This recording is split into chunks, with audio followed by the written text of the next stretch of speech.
Hey guys, this is AwesomeJohn22 coming at you today with another review. Today we are looking at the final Teenage Mutant Ninja Turtles movie figure, Leonardo, the leader of the Turtles, the most skilled, the most dedicated to his martial arts, the most spiritual, the wisest, if not the smartest, and the best strategist amongst them.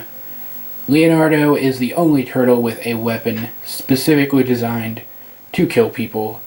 In most iterations it is said to be a katana, but is not. It is actually a ninjata, a straight blade that may or may not have been invented in Hollywood for movies. But in this case, we do, in fact, get katanas. Katanas which are this nice silvery gray color, similar to Raph's size, and which do have weapon storage on Leonardo's back, which means he has to draw them over the shoulder, which is horribly dangerous and impractical, but it looks oh so very cool. He can hold them in his hands, though they're not quite as tight a fit as I would like them to be. And I totally just dropped that one. But once you get them there, even just sitting in his hands like so, they look very, very cool. Katanas are very, very cool weapons. You can see actually the most symmetrical of the turtles. The only really asymmetrical design choices are that he has a pad here on this arm where he only has a wrap on the other, and he does have this over the shoulder strap coming down. He has a bit of fabric hanging around his neck, which zooming in a bit, you can see seems to be made of the same material as the fabric he wears around his waist, which seems to be made of the same material as the material that Raphael wears around his waist, some kind of robe that is simply tied in place there. And he has these silver armor bits along his chest. You can see sort of a blue battle skirt down there, and a bit more asymmetrical design here in his thighs, though it's not as noticeable. Great detail coming down into these boots that he seems to be wearing, which tie off like sandals, which is kind of cool. Let's see what else is of note. His bandana seems to kind of be perpetually fluttering in the wind, though I think it gives him this really dynamic look, and so is perfectly acceptable. You can see, bringing him closer to the camera here, some great detailing in the skin. I gave him eyes again, in place of his plain white eyes, because once again, on such a realistic looking character, the plain white eyes just looked kind of soulless to me. Great molded detail all throughout.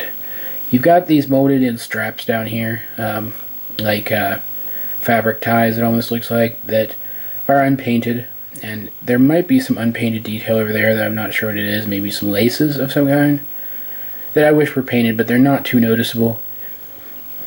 Coming down here, you can see he's got, coming down here rather, actually in frame, you can see he's got some ties around his ankles that are very well detailed, the same color as the fabric tying on this pad on his arm. Moving around to the back, you can see once again fantastic detail on the shell. You can see over here the buckle strap of his over-the-shoulder strap, and his sheaths for his swords are also fantastically detailed. They look like folded leather. The swords themselves, as I said before, are good looking. They would look better if they were silver, but I'm not going to complain. They look perfectly reasonable the way they are.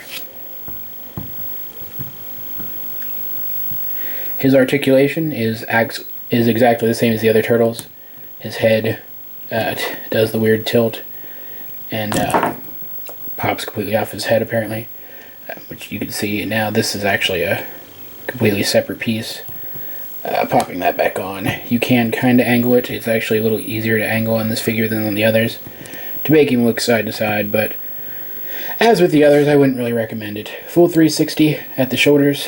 His shell being a little bit slimmer and his arms being a little bit slimmer than some of the others, it's actually a bit easier to pull off on this guy. Zooming back out. Bend at the elbow that's not quite 90 degrees, but it's very, very close. And rotation, of course, in and out at the shoulder as well. And again, very, very hindered leg articulation, but it is still there. So I can't really fault it for that.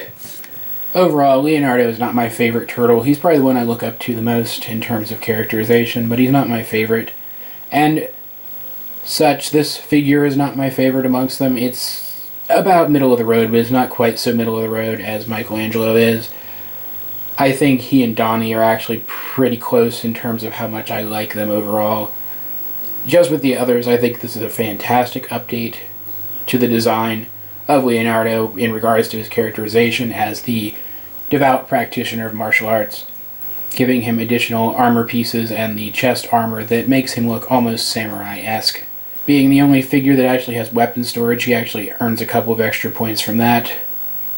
And being that he is the leader of the team, he is probably the most important turtle to get for your collection. So once again, I wholeheartedly recommend this guy to any Turtles collector.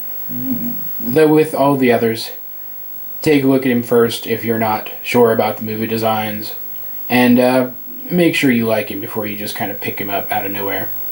Here is Leonardo next to a couple of his brothers. The last figure we reviewed, Raphael over here, the character who coincidentally clashes the most with Leonardo in terms of storytelling.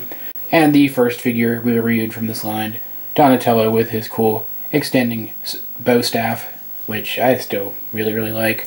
Actually, putting Leonardo next to two of the other tall characters, it's kind of looking like he might be a bit shorter than both of them. So it looks like in terms of height, it actually goes Michelangelo, Leonardo, and then Raph and Donnie are about equal at the top, which, again, I think is perfectly fine. But they definitely look good together.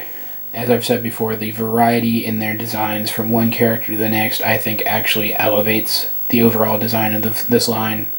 And while I like the design of Raphael the best, Leo's design certainly looks really cool here in contrast to Raph's overly bulky, overly muscled brawler design. He looks like the calm warrior next to the angry brawler, and it kind of fits the direction of most of their conflicts in story. He also is a great contrast to Donnie, who is very technologically oriented, whereas Leonardo is very simple and traditionally oriented. Them together next to each other, they look just absolutely fantastic, at least in my opinion. Overall, a very nice figure. As I said, not my favorite, but at least on par with any other figures in the line. And a must-have in any TMNT movie collection, of course, him being the leader. So, once again, I wholeheartedly recommend this guy. Check him out, pick him up with his brothers in the 4-pack if you want. But don't just dismiss this guy, don't just dismiss this line. It's a good toy line centered around what has the potential to actually be a very good movie. But that's about it for this review, guys. I hope you liked it. If you did, then like it, subscribe, leave a comment down below if you feel so inclined. In the description down below, you will find a link to my blog, my collections video, and to my brand new Twitter. Check out that collections video, and if you see anything in it that you would like me to review, let me know and I will see what I can do. This has been AwesomeJohn22, and I will talk to you guys later.